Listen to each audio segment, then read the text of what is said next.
Olá pessoal, hoje nós vamos falar sobre perdoar os pais a partir do romance Qui a tué mon père, do Édouard Louis.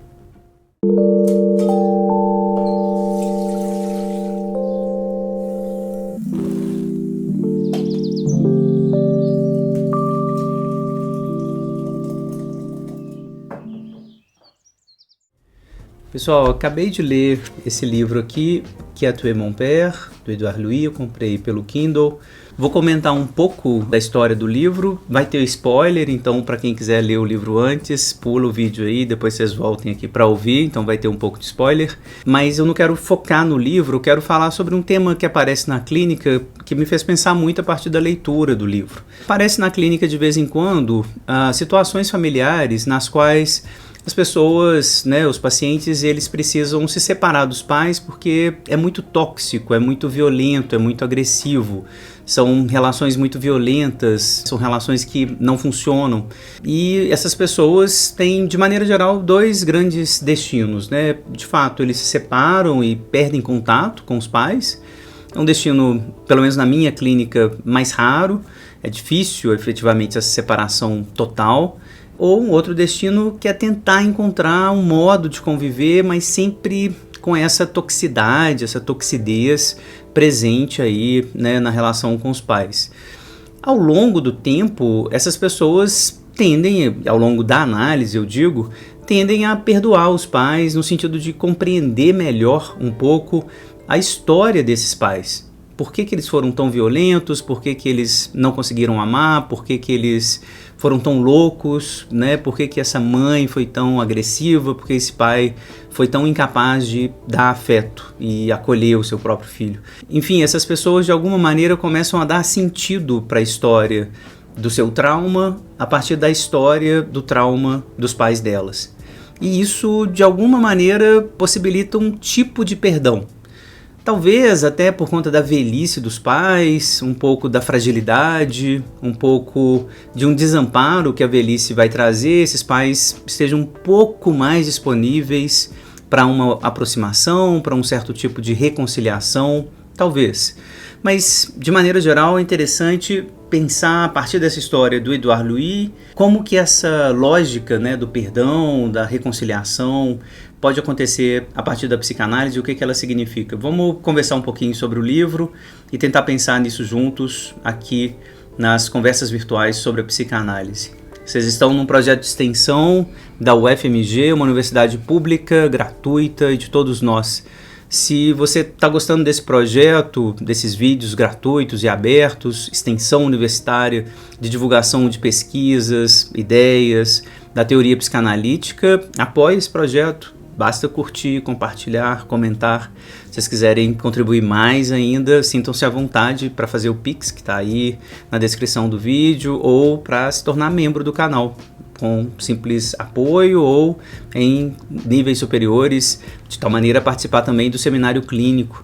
Fiquem atentos ao seminário clínico, tem muitos textos interessantes, aliás, um texto sobre o perdão, 2 textos, eu separei 2 textos, vejam lá no cronograma do seminário clínico, a gente vai ler 2 textos sobre o perdão, que me parece um tema pouco discutido na clínica, mas absolutamente fundamental. Não sei se vocês concordam, aparecem muitas e muitas vezes essa ideia de que a gente pode perdoar algumas coisas, é impossível perdoar outras. O que é o perdão do ponto de vista psicanalítico? Acho que vale muito a pena a gente pensar nessa ideia, Não é um conceito psicanalítico, claro, mas é uma ideia que faz parte da nossa história moral, da nossa história emocional, Fiquem atentos ao seminário clínico, caso vocês queiram ler, mas se caso não queiram participar, só leiam os artigos que estão já indicados no cronograma do seminário clínico. Então, vamos falar um pouco desse livro, do Édouard Louis, Qui a tué mon père. O Édouard Louis foi homenageado, acho que na Flip, na última Flip, de 24, se não me engano, um autor francês que escreve esses textos que são um tanto autobiográficos. Quando eu li, deu essa sensação de autobiografia. Claro, é um romance, ficção, mas me deu muito essa sensação de autobiografia. Me fez lembrar muito a Carta ao Pai, do Kafka, uma carta também muito ressentida, muito doída, muito dolorosa, assim, de um filho que se dirige ao pai para dizer da monstruosidade desse pai. A incapacidade dele de amar, de acolher, de ouvir o filho, enfim, essa brutalidade incessante, a indiferença, né, a falta do acolhimento, da hospitalidade desse pai. Isso estava presente em Kafka, está claramente presente também no Edouard Louis, né? Recomendo a leitura conjunta aí desses dois romances. A ideia aqui do Edouard Louis me pareceu super interessante porque ele começa o romance narrando um pouco o encontro com esse pai já debilitado. Um pai que sofreu um acidente, a gente vai ficar sabendo disso em algum momento do livro. Então ele já está lá usando aparelho, né, com dificuldade de respirar, já está bastante envelhecido. Isso, como eu disse, parece um elemento também importante para a reconciliação, né? Agora esse pai já não é tão violento, né? Agora eu consigo vê-lo de forma mais frágil e de forma desamparada. Então esse é um elemento importante do início do livro, que vale a pena a gente ficar atento. No romance do Edouard Louis tem uma cena que ele está ali numa festinha familiar, parece com os amigos do pai, e ele se reúne com os amiguinhos no quarto para fazer um show de música, um teatrinho de música, e ele vai imitar uma cantora. Então eles chegam ali, né, os amiguinhos fazem parte da cena e tal, e ele está imitando a cantora, provavelmente com trejeitos muito femininos, e o pai não consegue olhar para ele. Não consegue ver, e quanto mais o pai vira e detesta a cena, parece, mais ele canta alto, mais ele quer ser visto pelo pai.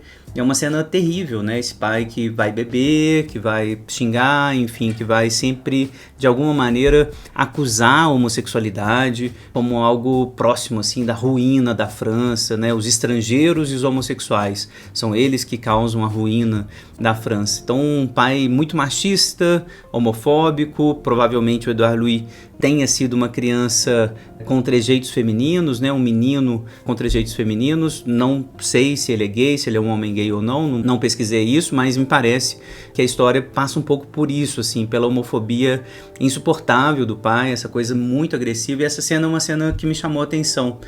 Então tem várias cenas desse tipo, assim, a indiferença do pai, o pai xingando, o pai agredindo, né, como disse, muito semelhante ao que o Kafka vai trazer na Carta ao Pai também. Então essa ideia de um homem muito atravessado pela dominação masculina, um homem viril demais que não tem um menor conhecimento dos afetos e não sabe manejar os afetos, em especial esses afetos do acolhimento, do carinho, do cuidado, principalmente esse cuidado com os filhos, né, com os bebês, o acolhimento que tem a ver com essa hospitalidade, né, do pai, efetivamente. Ele não consegue fazer isso, ele não tem habilidades para isso. A partir de um determinado momento do romance, a gente sente uma virada. Esse desabafo, essa queixa muito ressentida, muito dura do narrador, vai dando lugar um pouco a uma percepção política.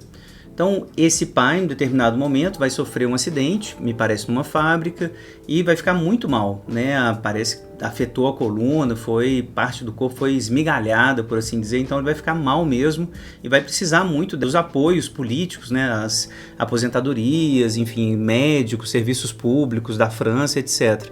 Isso vai ser narrado, né, por esse narrador, e a gente começa a perceber uma virada do jogo nesse momento, quando o narrador, né, deixando claro de ser criança, de ser adolescente, talvez comece a perceber também o seu pai como um trabalhador que está fudido, por assim dizer, né? Ele é um trabalhador fudido, é alguém na margem do capitalismo francês, né, ali vivendo na França, mas à margem. Então não tem mais apoio, né? Não tem aposentadoria, não tem medicamentos, direito, enfim, uma coisa difícil, uma vida muito dura. E aparece alguns detalhes, pouquíssimos detalhes me pareceram, sobre a vida do pai, a vida pregressa do pai. Isso começa a se misturar também. Então, viradas aqui importantes. Algo o pai do pai foi embora, talvez esse pai aí não tenha tido também um pai cuidadoso, amoroso, parece que é um pai, na verdade, ausente, que foi embora. E o pai é um trabalhador tomado, por assim dizer, eu insisto, pela dominação masculina, né? Por essa lógica patriarcal, a lógica falocêntrica que impede os homens de viverem os afetos, em especial os afetos amorosos, né? Os afetos do cuidado. O narrador vai dizer que o pai teve uma existência negativa. Gostei muito dessa passagem, né? Você não teve dinheiro, você não pôde estudar, você não pôde viajar, você não pôde realizar os seus sonhos, você teve uma existência negativa. Não há linguagem para descrever isso que você viveu, porque na verdade você viveu uma não vida, por assim dizer. Então você foi claramente da classe trabalhadora. A gente vai fazer o nosso relato, o relato da nossa história, não por aquilo que a gente foi, mas por aquilo que a gente não pôde ser. Isso me parece brilhante, assim, uma percepção que muda a história, né? Esse cara que estava ali na posição de algoz, na posição violentadora, ele começa a ser visto como violentado, como vítima do sistema também, como vítima do capital, vítima do sistema falocêntrico, né? Dessa lógica da dominação masculina, que na verdade colocou esse pai numa posição terrível, de fudido, de absolutamente agredido, que passa a ser, claro, agressor. E é isso que faz, me parece, um vínculo identificatório começar a aparecer de forma mais clara, porque quando eles falam disso, né, que a vida desse sujeito é uma vida que pode ser narrada no sentido daquilo que ele não foi ou não pôde ser, ele parece se colocar também como homem gay, provavelmente, mas cita, inclusive citando Didier Ribon, que os gays, os negros, os trans, as mulheres, os pobres, etc., vivem esse tipo de vida. Uma vida não existente, que não pode existir, que não pode se realizar de fato.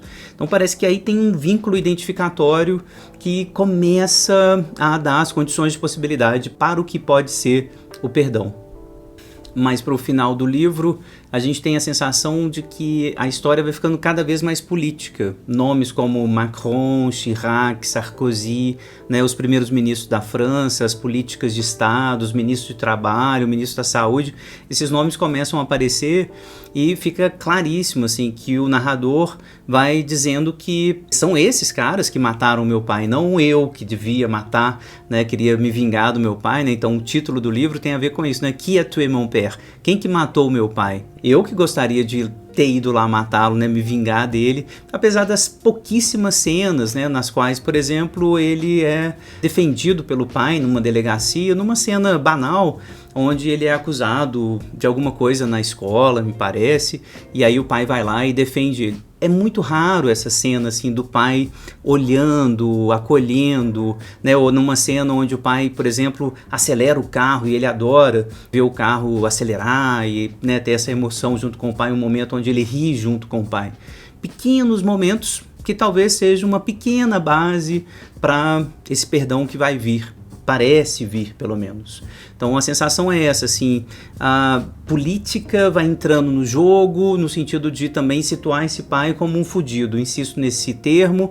O termo que aparece, inclusive, no romance é um fainéant, é um vagabundo, sabe? É um faz nada, né? Ao pé da letra é um pouco isso, né? A ideia de que é um vagabundo, ele é tratado assim pelo Estado, né? Ele é um imprestável, por assim dizer. Então essa condição que o Estado acaba colocando essas pessoas que sofreram um acidente de trabalho e são improdutivas agora para o capitalismo, essa posição traz um desamparo absurdo que vai fazer com que o narrador talvez consiga perceber isso do pai, que ele é algo desamparado também, que ele é vítima de um sistema, que ele também está sendo violentado, também foi agredido.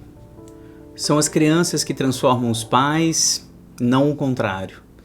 Essa frase do romance eu adorei, assim, acho que isso é muito bonito, né? Enquanto pai, enquanto analista, enfim, a gente vê isso de fato. São as crianças que mudam a gente, né? A gente tem essa impressão inicial, né, de que os pais vão influenciando as crianças, vão mudando as crianças, etc. Mas é óbvio que esse caminho é dialético, ele é dinâmico, né? As crianças também modificam os pais, as crianças também trazem reaberturas de processos inclusive originários, como vai dizer o Laplanche, né? O filho acaba reabrindo a situação originária dos próprios pais, né? E aí a gente vê no final da vida esse sujeito, esse pai tão agressivo, tão violento, falando dos livros que o filho escreve, né, indicando os livros, né, conversando, pedindo desculpa. A cena inicial do livro é o pai pedindo desculpa para o filho porque ele está muito cansado, ele não consegue respirar direito. Um pai que nunca, jamais pediria desculpa, né, porque era hiperagressivo, hiperviolento e tal. Então ele também se modificou. Claro, teve o acidente, teve outras contingências, mas é isso, houve essa modificação. Então, para terminar, eu queria conversar um pouquinho e, claro, ouvir vocês, comentem aí o que vocês acham, como que isso aparece na clínica. Eu queria comentar um pouco sobre isso, assim, que eu vejo em alguns casos sobre pais e filhos, como que às vezes é impossível o perdão e como que às vezes é absolutamente possível a partir desse tipo de desamparo que vai aparecer na velhice, principalmente. Como eu disse, em alguns casos, me parece que as rupturas traumáticas são impossíveis de serem reparadas. Para a gente pensar em perdão, em psicanálise, talvez seja absolutamente necessário voltar aos textos de Melanie Klein sobre a reparação. A ideia de que a gente pode, de alguma maneira, consertar os objetos agredidos, consertar inclusive a nós mesmos, que fomos muito, muito machucados. A ideia de que a gente pode se cicatrizar, se renovar, se refazer a partir de destruições impensáveis. A ideia de reparação em Melanie Klein tem a ver com a nossa capacidade criativa de se refazer e refazer os objetos, de finalmente acreditar que o amor é mais forte que a morte. A ideia de reparação é a base do que a gente pode pensar em termos metapsicológicos do que é o perdão. Então, essa ideia do perdoar os pais às vezes vai estar disponível para algumas pessoas, dependendo dessas condições históricas, enfim, do encontro entre uma criança e seu pai. Mas, às vezes, o trauma é tão violento, a violência do pai, a violência social que vai fazer desse pai um monstro, torna as coisas absolutamente impossíveis de serem recuperadas. E a sensação é que o destino mais acertado, de fato, é manter distância.